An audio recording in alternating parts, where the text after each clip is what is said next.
অগ্নিবাসু হয়ে ফিরছো পর্দায়। অনেকবার পুলিশ অফিসার হয়ে তোমাকে দর্শকরা দেখেছেন, কিন্তু এই পুলিশ অফিসার কতটা আলাদা যদি বলো। অগ্নিবাসু ডেফিনেটলি কুহেলিতে আসে একটা ইনভেস্টিগেশনের জন্য, জড়িয়ে পড়ে অনেক কিছুর মধ্যে।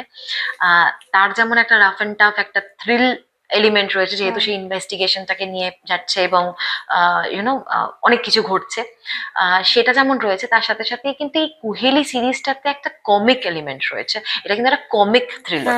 তো যেমন দর্শকে সেই উত্তেজনাটাও ফিল করবে, তার সাথে সাথে কিন্তু ভীষণ মজাও পাবেন। এইভাবেই কিন্তু এন্টায়ার শোটা স্ট্রাকচার, যে যে কমেডিটা খুব সিচুয়েশনাল, যেটা খুব আশেপাশে ঘটছে এমন একটা সিচুয়েশনে লিড আপ করছে, যেটা খুব মজার।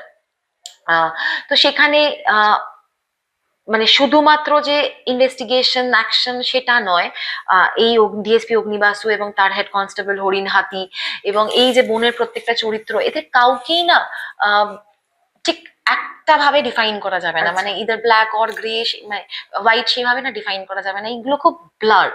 তো প্রত্যেকে নিজস্ব মোটিভ রয়েছে, তার ভালো খারাপ দুটোই রয়েছে। তো খুব রিয়েল, খুব খুব রিয়েল এমন একটা কাজ। তো এই এই এন্টায়ার বিষয়টা কিন্তু তৈরি করছে এই চরিত্রটাকে।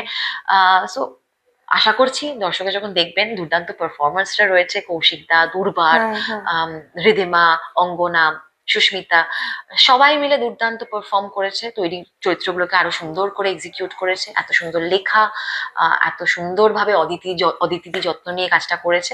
সবকিছু মিলিয়ে আমাদের বিশ্বাস দর্শকে এনজয় করবে। অদিতির সঙ্গে যে প্রথম কাজটা করেছিলে লজ্জা, সেখান থেকে এটা আউট অ্যান্ড আউট একটা একেবারে অন্য গল্প। কেন রাজি হয়েছিল? সেটা একটা বড় কারণ ছিল। কারণ দেখো, আমিও আগে পুলিশ প্লে করেছি, হইচইতেই আমার কাজ রয়েছে মহাভারত মার্ডার্স, কিন্তু সেটা একদম অন্যরকম একটা ধারার কাজ। তো সেখানে এইটা যে এই যে আমার আমার সত্যি মনে হয় যে কমেডি সব থেকে ডিফিকাল্ট এক্সিকিউট করা, সেই টাইমিংটা, ওইটা আমার দারুণ চ্যালেঞ্জিং লাগে। এবং কমেডি পারফর্ম করার কোনো অপরচুনিটি আমি ছাড়তে চাই না, সেই সুযোগই খুব কম আসে। তো সেখানে আমার মনে হয়েছিল এটা দারুণ হবে। এবং আই রিয়েলি ট্রাস্ট অদিতি দি এবং তার এন্টায়ার টিমকে, যে তারা ঠিক বিশ্বাসযোগ্য করে তুলতে পারবে, আমাদের কোনো ত্রুটি থাকতেই দেবে না।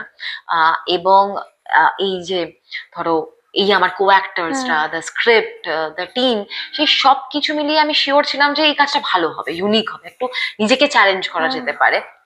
তো সেইগুলো সবকটাই কারণ এই কাজটা করার। এবং এবং আশা করছি যে মানে টাচুট আমরা যেরকম ভেবেছিলাম, সেই মজাটা স্ক্রিনেও দেখা যাবে।